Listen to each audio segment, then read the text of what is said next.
남편과 대통령이 함께 있는 사진을 올려놔서 아이의 부모가 누군지 충분히 짐작할 수 있지 않았겠습니까? 초3이 초2에게 전치 9주의 상해를 입혔는데 사랑의 매라고 비유한 것은 정말 충격적인 것입니다. 저는 이번 사건이 정순신, 이동관 자녀 학폭처럼 권력형 학폭 무마 사건이 되지 않기를 바라는 마음으로 국감에서 이 내용을 공개한 것입니다. 과거에 덮인 사건이 아니라 진행되는 사건이에요. 올해 초 일명 정순신 방지법인 학폭법을 심의하면서 가장 큰 문제라고 생각한 것이 학폭 가해자보다 피해자의 너무 큰 상처가 또 그리고 손해가 있다 이런 생각을 했는데요. 부모가 권력이 있으면 가해자는 아무런 문제 없이 명문대를 들어가고 피해자는 오히려 정상적인 학교 생활을 못하고 트라우마에 시달리며 두려움에 속해 지내야 한다는 것이 너무 안타까웠습니다. 경기도 초등학교 여학생 화장실 학교 폭력 사건입니다. 3학년 여학생이 2학년 후배 여학생을 화장실로 데리고 가서 리코더, 주먹 등으로 머리와 얼굴, 눈팔 등을 때려 전치 9주 상해를 입힌 폭행 사건입니다. 처음에 이 사건을 듣고 너무 놀랐어요. 어떻게 초등학교 3학년이 전치 9주의 잔혹한 상해를 끼칠 수 있는지 사건 경위를 파악하고 충격과 또 저 역시도 마음이 너무나 아팠습니다. 사건 경위를 좀 더 자세히 살펴보면 방과 후 수업을 마친 3학년 여학생이 반지를 보여주며 언니가 선물 줄게라고 하고 2학년 여학생을 화장실로 데려갑니다. 다른 사람이 없는지 일일이 칸을 확인합니다. 그리고 화장실 칸에 들어가라고 하고는 변기 뚜껑을 내리고 앉힙니다. 그리고 두 손을 허리 뒤로 하라고 한 뒤 눈을 감으라고 시킵니다. 그리고 10차례 리코더와 주먹으로 머리와 얼굴을 때립니다. 생각해 보십시오. 47살밖에 안 된 어린 학생에게 이 상황이 얼마나 공포스러웠겠습니까? 얼굴이 피투성이가 될 정도로 심각한 폭행이 자행됐습니다. 다행히 사건 직후 학교장 긴급조치로 가해 학생의 출석 정지가 이루어졌습니다. 문제는 학폭 심의가 사건 발생 2달이 넘어서야 개최됐다는 것이고 피해 학생과 부모는 심의에 직접 참석해 다음과 같이 도와달라고 요청합니다. 언니가 너무 무서워요. 같은 학교에 다니지 않게 도와주세요. 만나게 하지 말아주세요. 피해자 부모는 전학 조치가 이루어지지 않는다면 학교 폭력에 대한 은폐, 축소 및 무대응이라 본다면 강력한 조치를 요청했는데 우려는 현실이 됐습니다. 첫째, 피해자의 고소에도 불구하고 강제전학이 아닌 학급 교체가 처분이 결정된 겁니다. 가해 학생은 3학년이고 피해 학생은 2학년인데 과연 학급 교체가 피해 학생의 어떤 실효성이 있겠습니까? 피해 학생의 입장을 고려하지 않는 조치라고 볼 수밖에 없습니다.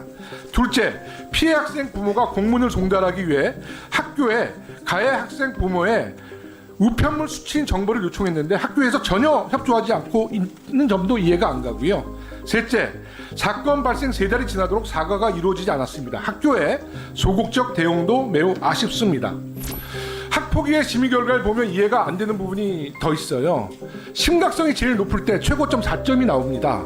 심각성, 화의 정도는 4점, 고의점 3점이 나오는데 가장 의아한 거는 지속성이 1점 부과했다는 거예요. 폭행은 한 번이 아니었습니다. 폭행이 있기 일주일 전에도 같은 방식으로 1차 폭행이 있었는데 일주일간에 2번 연속 유사한 폭력을 행사한 거거든요. 근데 화해와 반성이 이루어지지 않았기 때문에 이후에도 충분히 지속성이 있을 수 있고 보복행위도 우려되는 상황을 고려하지 않고 지속성을 낮게 판단하는 것이 적절한지 의문이 듭니다. 총점 16점부터 강제전학 처분인데 15점을 받아 딱 1점 차이로 가해 학생은 강제전학을 면하게 된 것이죠. 이번 학폭위 판단에 대해 일부 사람들은 심사위원들이 강제전학 조치가 부담스러워 점수를 조정한 것 아니냐 이런 의구심을 갖고 있고요.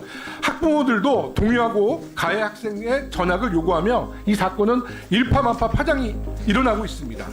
이 학폭 사건의 가해자의 아버지는 대통령실 김승희 의전 비서관입니다. 김건희 여사와의 대학원 최고위 과정 인연으로 지난 대선 때 윤석열 캠프에 합류해서 의전 비서관까지 올라간 한간에서는 김건희 여사의 비선 실세로 알려진 인물이기도 합니다. 그런데 이 사진은 가해 엄마 김승희 비서관의 부인 카톡 프로필에서 확인할 수 있었다는 겁니다. 남편과 대통령이 함께 있는 사진을 올려놨으니 카톡을 주고받는 학부모들과 선생님까지 아이의 부모가 누군지 충분히 짐작할 수 있지 않았겠습니까? 그런데 카톡 프로필에 이 사진을 올린 시점을 보면 다분히 의도가 있어 보여요. 7월 19일에 프로필 메인 사진이 교체됐는데 이날은 학교장이 긴급조치로 가해 학생의 출석 정지를 내린 날입니다. 학교에 가서 진술서를 작성한 후 딸을 데리고 긴급하게 귀가 조치를 당했기 때문에 굉장히 당황스럽고 정황이 없었을 것입니다. 그런데 굳이 카톡 프로필에 왜 이 사진을 올렸을까요?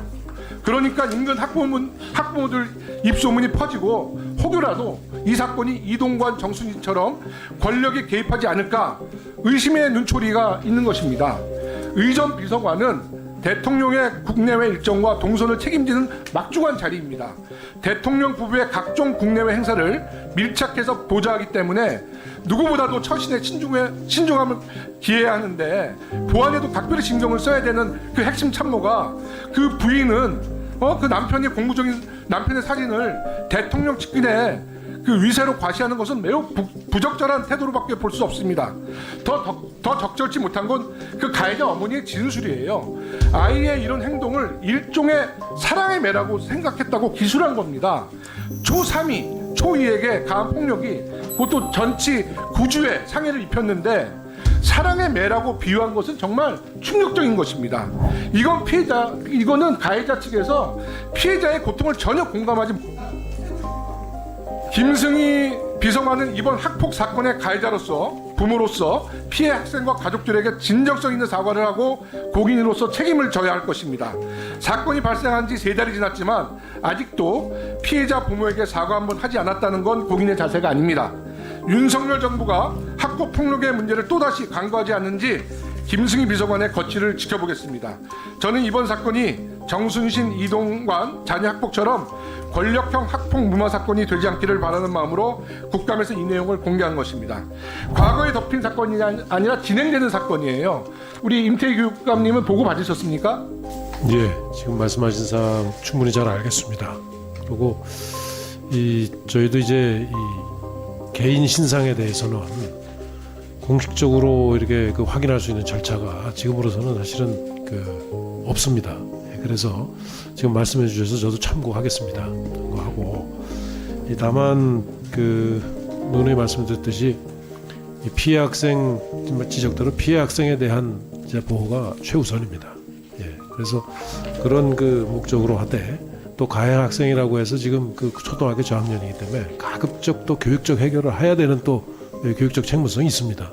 그래서 지금 말씀하신 사항 충분히 아주 감안해서 이 문제는 아주 엄정하고 또 교육적으로 제대로 처리될 수 있도록 교육청도 챙기겠다는 말씀드립니다.